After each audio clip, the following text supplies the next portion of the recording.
Hello, welcome back po sa ating channel, Davao Music Scene.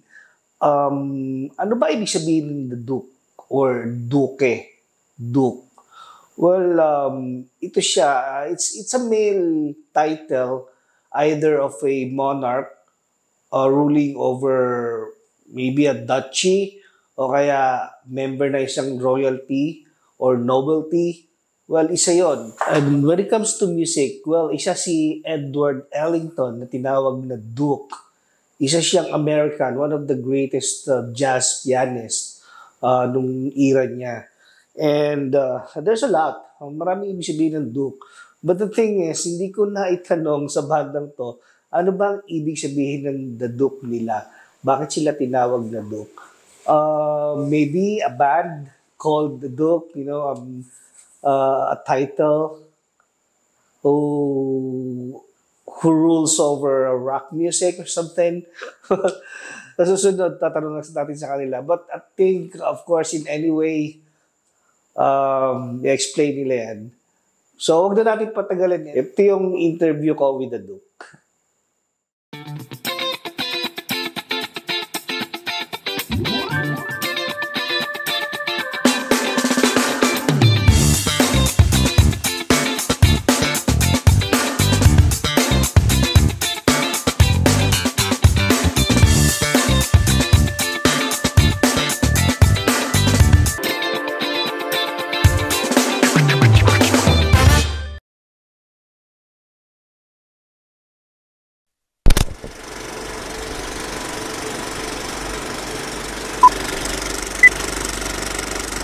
The Dukes!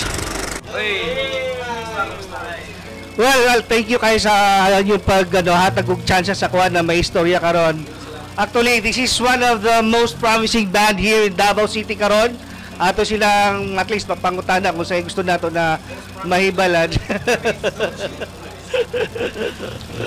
So, paila-ila sa ta, bawat isa sa member. Start sa mo, sir. Ako si Fender Keyboards. I am Randy on drums. Kim sa bass.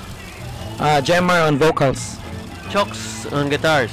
Yes, so sila The Dukes, sugda na to. So, bago lang naman ang ilang set. Good thing, itagaan tawag tsansa. Sir, pwede ba ninyo i-share sa amo ang story of how the band originally formed? Na-form ni siya way back 2018. Okay. May paguli na ako, gikan ko sa Japan. And then, nakita na ko siya, nga bakante po siya. So, kaming duha, nagmurag founding na members yun. Si Fender ako. And then, napamika tong favorite na mga drummer dati. Na iyang ginasulusan. Pero, kidding aside, nakita-kita may mga pila na kapud ka members ang nilabay bago na form ang kanang perfect formula sa band. Yes. Yes, kaninga member. Yes. So, saan na siya natuloy? Siguro mga end of 2018, mga October. 2018 yapon siya. So, wala pa tatong panahon sa pandemic? Pandemic, mo ito'y pinaka memorable para sa grupo kay murag laylahi ng mga laylahi among naka-discover may laylahi nga talent na mo aside sa pagbanda ba. Kabalo na siya magmekaniko. Okay, bye. Ako kay namaligi ako kamote. Ilang kilo ato? Wala po, nakalimot na ko. Yeah, mao kita ang pinaka-struggle atong naging mga pandemic. Dagan tayo mga kaigsunan ng mga musikero na luoy yun kay Creative, which is mao ni ang purpose aning channel. If ever let's support this, then you know the goal. Na discuss naman ako ni Satanan, di ba? So, unsay kalahian sa inyong banda in local music scene? Like, usaw ninyo pag describe sa inyong ang unique style. Para sa kuha, we give our best every set na every performance kinamo. Mostly nga na ay mga clients na dugay na namo nakaila from mga previews pa ng mga bands nga up until now kasalig yapon sila sa among talent na. So we give it all. At least katong mga previous dato ng mga contacts, di ba? Naman na paggawa sa paghuman sa pandemic, balik ba na sa dati, di ba? But at least ang inyong grupo karon gusto gyud kayo. I've been listening to your nabila ko sa inyo yung dinugtugan. Lahi man jud. Kailan man gyud ko sa imo kailan ko jud ko Patuhog na pud ko sa uban. Well, sunod lang nato dire is isa po ang inyong biggest na musical influence sa banda, individually and as a whole, as keyboardist or as bassist. Ako kung influence ng metalcore jud. Mao gina ako Deep inside. Klaro man. Di man matago. Mao gina ako Si drummer. Boy band. Isa to. Oh baby, baby. Alright. Yeah, biggest seriously speaking ang biggest influence ako sa music ang katong Bamboo gid. Katong upat sila, Bamboo Manyalak, Vic. Actually si Vic gid na nagbugna gid sa ko. So daghang ko gipangahoy siya. And then daghang ko actually gikahoy sa ubang drummer like not to mention si Kuya JC, si Kuya Jonas, ug sila Kuya Jim. Kisa ko ang side mo gud rocker naman tanan, so nangita ko laing pamaagi na kana explore lang ba. So dili siya rock na scene pero ma-appreciate na ako na lahi gid ang ilang agi. So well, salamat sila. How about si Sir Rafi? Oh, lahi na po si Rafi po. Si Rafi At least napod kayo na ba? Actually lahi na level si Sir Rafi. Actually si Joshua Oculia. Lahi naman sa na level pero kanang naagid sa consistently nightly basis na tugtugan gani lahi man budto. Nice, thank you so much. As keyboardist, Ako ang influence na Like ako. 99, 91. Dili sa una magud akong magpapakuha na daan na sa banda. Mauna akong pangalan kay na gitara pod. So wala man ko ning dako. Gamay gyapon ko ron. Mao gyapon nga still learning and explore sa talent mo lang. of course, kasi no one conquers music Dapat patuloy yun ka, di ka makontento. Padayon ka magtuunan Ikaw, sir. Yes, influence na ko akong kuya, gitarista po. Pinakamagulang si Emil Pasagi. So, tungod saya nakuan ko ba? Lamay mo na yung mag-gitara, no? Then after that, mga variety na, mix na. Wala lang. Thank you. Sir. Ako music doesn't run in our family man, pero siguro sa society ba kanang murag nakamulatan ako nga kanang every Sunday magkita na ako ang mga relatives na ko nga kanang mag-inom, magkanta kanang nani day lami sa feeling nga ang pagkanta is simone mo siya expression. Every time you're happy, you're sad, music murag maghatag siya og relief sa kuha. Which is nature yun sa ato mga Pilipino siguro yung music, di ba? Alright, thank you so much. Yes. Nanto ko i-share baka tong COVID ganina panahon. Ang grupo actually gikuha mi sa BTS. So katong COVID buhay tambay sa BTS to. So, dapat original ka to sa BTS, di ba? Thank you for sharing, sir. Okay. Corny. Okay po. Walay. So, as a group, nanabo mo yung naagihan na mga challenges? Yung saan nyo pag-overcome? Well, for me, ang pinaka-challenge is to keep the band yun. Kay laylay sa mga member, each member sa mga is nami laylay nga karakteristik ba. Born again, kuhan niya. Na English siya. Tama, English. Okay. I mean, normal good or usual good na nga problema sa band ang kanang how to keep up bitaw, how to laylay batasan. And then imagine mo laylay batasan i-meet nimo siya, isabay nimo sa isa ka kuan gyud lisod siya pero since kami dugay na mi magkauban katong River Maya pa mi dugay na mi kauban, so sila mostly nakailan na sila sa kuha how unsa ko magdala as kauban as member sa band. Inundong ko ato, gatambling ba ka sa una, God? Taon na pa to. But maybe siguro the biggest factor here is isang mong goal. Mas kilahila yung magbatasan, basta nakapokus mo sa inyong goal, mag-abot mong good na, di ba?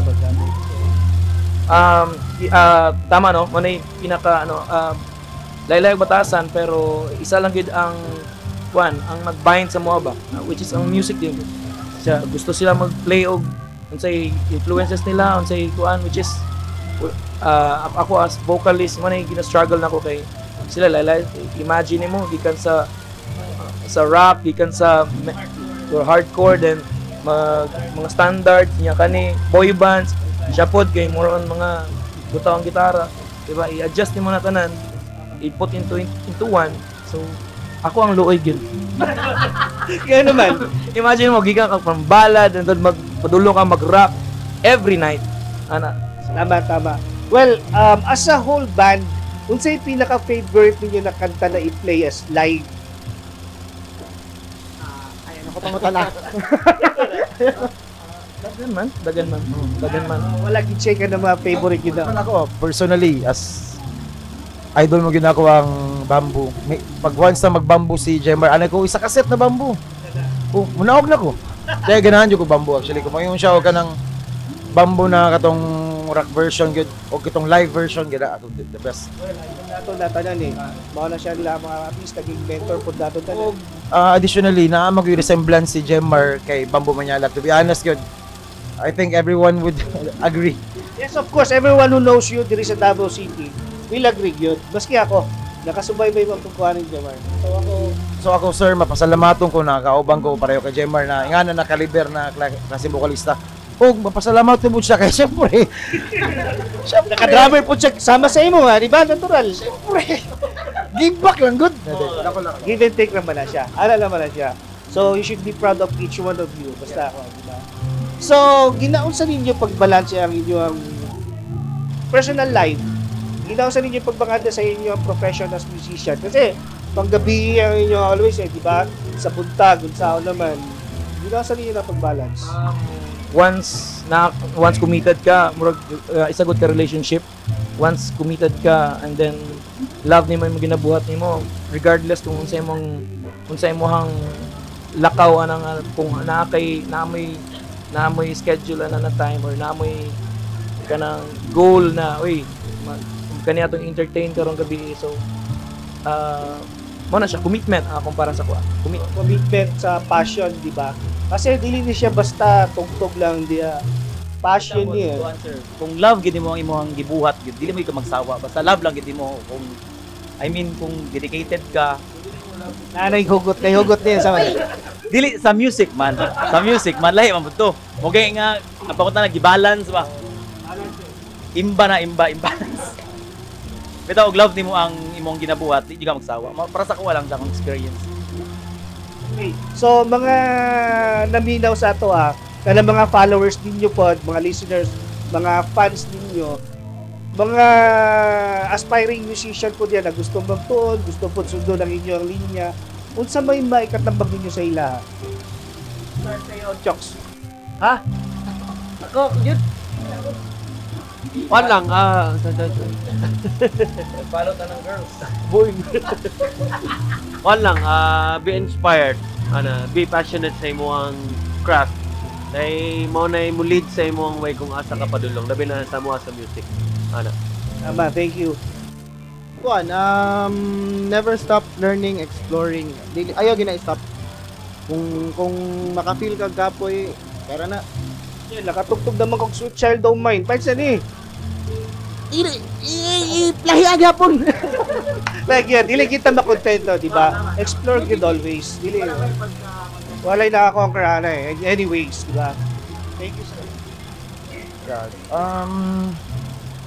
Based on experience ko, grabe ang para ma-accept lang ko sa music industry, ba? So namin nadawat na dili ka kabaluan. So para sa ko ang advice sa mga upcoming mga teenagers na musicians o kana mga incoming, so di ba? Criticisms are tough, but it would serve you well in the future kay mao gyud na learning experience. Dawat gyud. Ayaw siya himuha og kanang pangit, kundi himuha siyang hagit para man sa imuha. So kung ikaw once na madawat nimo na, advisean po nimo tong kapwa musikero nimo na di ka balo mo dawat. Dawat lang yun. I-treat na to ang criticism o sa ba as a gift para makita nato atong blind side, asa nato dapat pang i-fix sa tuwa, di ba? Para mas maka-learn po jud ka. Ikaw, sir. Para sa kuha sa mga bagong tubo, samot na sa di na mo tubuay, no? Akong i-advise gyud kanang seryosong advice. Ayaw gyud mo kuan, ayaw mo hunong og pag-learn o kung tayo na mina-achieve. Ayaw mong sugod nga diha lang explore gyud permente kanang kanang wala magud di magud mahuman ang music gyud kanang wala limitless og untay paminaw nimong hawd ka ayaw tuo sa magiingong sa nga hawdan nimo ayaw gyud kay wa kabalo og unsay kuan nimo kabalo mo ka sa imong kuan god sa imong ability og unsay og gitarista ba ka or unsay kuan nimo sa band kuan lang gyud i-pursue practice sige practice ayaw gyud undag practice mo lang gyud na kay basi pag unsa ka kahawd og magpabaya gyud ka sa imong talent wala gihapon mo na giingon sa uban nga patayan jud ka. Maybe most important is be humble, di ba? Kung sa may maabot nimo, naging ka maayo ba ka diyan sa badis, be humble, ano lang. So sure. Tama di, napoy napansin mo kay ang generation karon more on gadgets. So kung one of my advices, ayaw kayo depende sa YouTube ng mga cover kay makita man gud mas maayo og maminaw gyud audio wise gyud. Separate gyud na si term man kanang video kay once na ma-exercise mo na ma-develop nimo na hantod sa hantod madala nimo na di na ka mag-depend sa YouTube. Kevin, kung saan wala YouTube, wala sa una bitaw. Kaya nandun ko sa una kanang Walkman pa, di battery lang niya. Low bat lang battery, ang GD mo na F sharp na. Lisod na, magapas na pud ka. Oh, lisod na. Karon, hinungit na karon sa YouTube, dahanatan na, di ba? So, as a band, sir, any long-term goal? Like, do you have a plan to produce your original compositions? Actually, dugay na kay namo na gusto gid pud nga murag isa sa among main goal as a band kay murag bitaw mahulog nga legacy, di ba? Murag wala na same sa ubang banda nga wala na ang band pero they still remain ba kay na sila nabuhat nga nana. So kami or ako especially ako Album along the way. nay cooking Na. So, good luck to that. So, of course, punta mo, gawas na para makasupport mo sa inyo. Right? So, karon pasalamat yun kayo ko sa giatag yung chance ako. Ambot lang, pag nagsarang yun kayo ni, istorbog yun kayo ni, ako kibuhat yun. Mula kayo. But thank you so much. Proud kayo ko na salamuhan ka mo karong gabi. So, guys, the Dukes,